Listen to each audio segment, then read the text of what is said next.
the Pubco Studios at Britton and Broadway, this is the Metro Middle edition of Varsity with Ryan Aber. I'm Jenni Carlson. Ryan, a couple of pretty big games here in Week 3 as we wrap up the non-district schedule. Midwest City, Southmore. Pretty juicy matchup right there. Yeah, pretty good one. Southmore coming in 2-0 after only winning 2 games all last year, but we knew they'd be a whole lot better.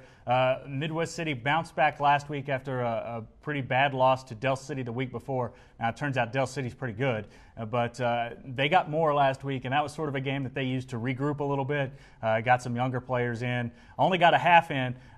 Midwest City's coaches are really looking forward to this matchup with Southmore just to gauge where they are along. And they've some great individual talent on both sides of the ball. Lots of good matchups. What about some of those individuals out there on Friday? Well, I think the one I'm really looking forward to is Emmanuel Maxwell, Midwest City's great linebacker, matching up with Kendall Thompson, keeping an eye out on him. I talked to Steve Huff yesterday a little bit about what they're going to try to do to slow down Kendall. And Kendall's a guy, I covered a guy in Arkansas named Cody Burns, who is now playing at Auburn, who they remind me a lot of each other. Guys who have great speed, they can get out the ball and run, but they're also going to look pass first. And Kendall's not going to just bail out and take off running down the field. He's going to look for his receivers, and he's got some really good ones.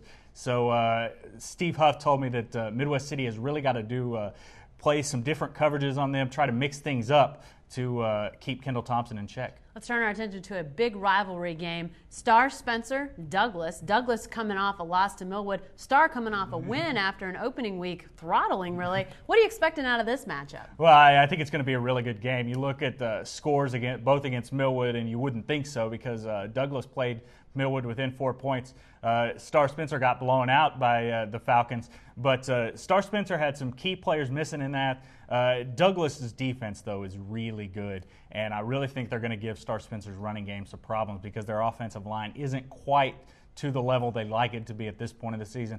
Both these teams are going to be able to challenge in the 4A playoffs, but right now I think Douglas is more ready. Yeah, great stuff, Ryan. Stay with the best coverage team anywhere at newsok.com/varsity and every day in the Oklahoman.